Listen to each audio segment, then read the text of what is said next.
If you stay until the end of this story, you might never look at an old house the same way again. Because some places don't just hold memories, they keep their residents. In the outskirts of the old, quiet town of Salem in the state of Massachusetts, there was a deserted house at the very end of a lonely, rarely traveled street. The locals always passed by it with a silent warning in their eyes, keeping their distance. But no one really knew, or perhaps no one wanted to say, why. It was early June. A thick fog had swallowed the town. I, Allie, had to move my family here for a new work project. With my wife and 2 children, we were searching for a house that matched our limited budget.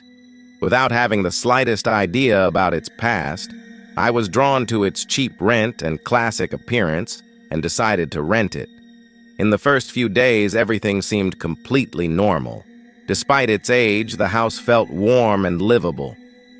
But underneath that comfort, there was something strange. A heavy presence in the air, as if the wooden walls had eyes, constantly watching our every move.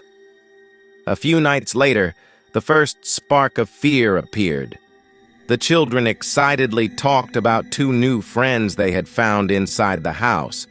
At first, we thought it was just childish imagination. But when they described them in detail, a chill ran down both mine and my wife's spine. They said these friends never left the house and played with them at night while we slept. They even called names that sounded disturbing and unfamiliar inside that old house. The peak of the nightmare came last night. The house was completely silent when my wife heard it for the first time. Tap. A heavy, clear sound. The door at the end of the hallway closing. A few seconds of dead silence passed. And then, tap. The same door opened again. There was no wind. All windows were shut. No living hand had touched it. My breath got stuck in my chest. I looked at my wife. Her face had turned pale as chalk, eyes fixed on the dark hallway. I turned on my phone flashlight and slowly walked toward the children's room. The door was half open. I pointed the light inside. Both children were asleep. But something was wrong. Their old toys, a teddy bear and a worn-out doll, were placed exactly in the middle of the room, facing each other, as if someone had just been playing with them. The window was locked. The room was freezing cold like a refrigerator. That night, none of us slept. With the first light of morning, I made a decision. This was no imagination anymore. I told my wife to stay with the kids and not leave the house, and I went to the public library in Salem. The smell of old, damp paper calmed me slightly. I approached the archive manager, an old man named Mr. Lambert. When I wrote the house address on a piece of paper and handed it to him, his hand froze. "You shouldn't have rented that place, son," he said quietly. He brought an old, dusty file. Inside was a yellowed newspaper from the 1950s. The headline made my heart stop. Mysterious disappearance of 2 children on Cedar Street house. Below it was a black and white photo of a boy and a girl, smiling coldly at the camera. Their names were exactly the same names my children had been calling the night before. Mr. Lambert leaned back and said, "They were never found, but people say they never left that house." My legs went weak. "But how is that possible? That was over 70 years ago. How do my children know their names?" I asked. He leaned closer and whispered, "That's not the end of it. That house was built over land linked to the witch trials of 1692. In the 1950s, that family moved in. The children claimed they played with invisible beings. One night, the parents heard screams, but when they entered the room, it was ice cold. The children were gone. No bodies, no trace. He paused. And after that, the parents went insane. They believed the children never left. They were trapped inside the walls, and every new family that moves in becomes part of their game. I ran out of the library in panic. I had to get my family out immediately. Rain began to fall heavily as I drove back. Fog swallowed the road. I called my wife. Ring, ring, ring. Then her trembling voice answered, "Allie, please come quickly. The kids, they're gone." My blood turned cold. "What do you mean, gone?" I was in the kitchen for just a few seconds. When I came back, their room was empty. But I can hear them laughing. It's coming from the basement. "Allie, they're playing hide and seek with someone."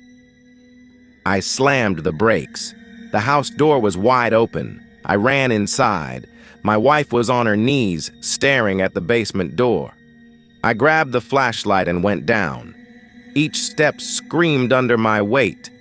At the end of the basement, I saw them, my children, standing with their backs to us, holding hands, facing a cold stone wall. Their voices were soft, almost whispering. "We have to go. They're waiting." My wife tried to scream, but I covered her mouth. I understood something terrifying. Fighting this house with fear would not work. I stepped forward. "Kira, Liam, look at me." They slowly turned. Their eyes were empty, like they were asleep while standing. I reached out my hand. "The game is over. It's time to go home." Suddenly, the temperature dropped sharply. Knocking sounds came from inside the walls. The children hesitated. Fear flickered in their eyes. That was enough. I grabbed them both and ran. We didn't take anything. We just escaped. And as we drove away from that cursed street, I knew one thing. That house didn't lose its children. It keeps collecting them. If you enjoyed this story, don't forget to like, comment, and follow for more scary stories. There are places hidden in this world, places that were never meant to be found. And once you step inside, you are no longer the same person. Some never come back at all. This is one of those stories. Hello everyone, welcome back to our mysterious channel. My name is Jack. Today I will tell you a true and terrifying story. A story that should never have been discovered. Before we begin, please like the video, subscribe, and turn on the notification bell. This story is told by Daniel, one of 3 friends who experienced something they can never forget. We had been friends since school. Me, Alex, and Sam. We grew up together, went to the same classes, shared everything. And even in university, nothing changed. We used to go hiking almost every month. We believed nature was peaceful, silent, harmless. We even joked that nothing in the wild could ever scare us. We were wrong. It started with something small. Inside my grandfather's old wooden box, I found a map. It was old, damaged, and burned at the edges. My grandfather had disappeared years ago in those same forests. He was a researcher, studying ancient religious sites and abandoned churches. But after his last expedition, he completely changed. He stopped talking about his work. He became paranoid, restless, afraid of something we couldn't see. Before he disappeared, he only left one message, written in red ink on the map, St. Jude Church. Do not search for it. We should have stopped there, but curiosity is dangerous. So we decided to go. That morning, we drove toward the forest. The sky was gray, heavy, like it was pressing down on us. The road became smaller, rougher, and eventually disappeared into trees.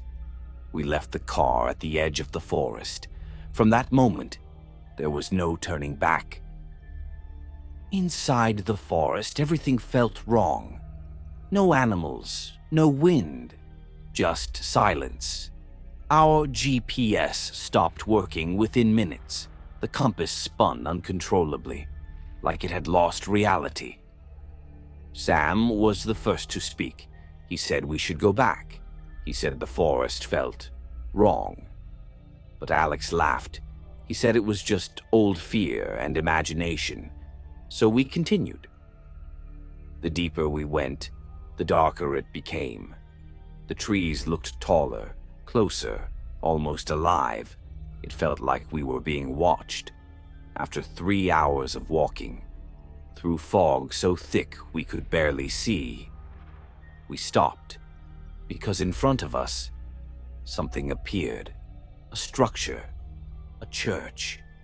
It stood alone, in the middle of nowhere. Old stone walls, broken windows, covered in dark vines. It looked like it had been abandoned for decades, maybe centuries, but something about it felt recent. The wooden door creaked open, slowly, by itself.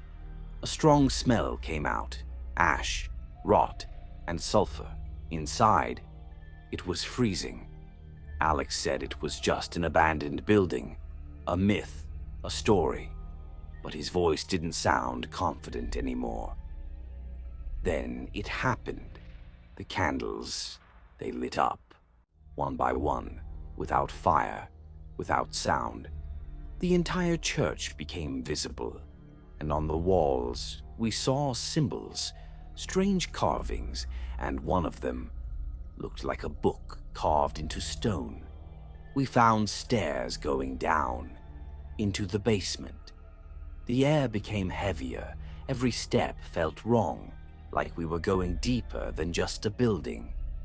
At the bottom, we saw it, a giant pentagram on the floor, surrounded by ancient symbols, and the same book-like mark everywhere. Then we heard movement. From below, something was alive. Then they came out, not human, not animal, just wrong. We ran up the stairs, back into the church, but they followed us.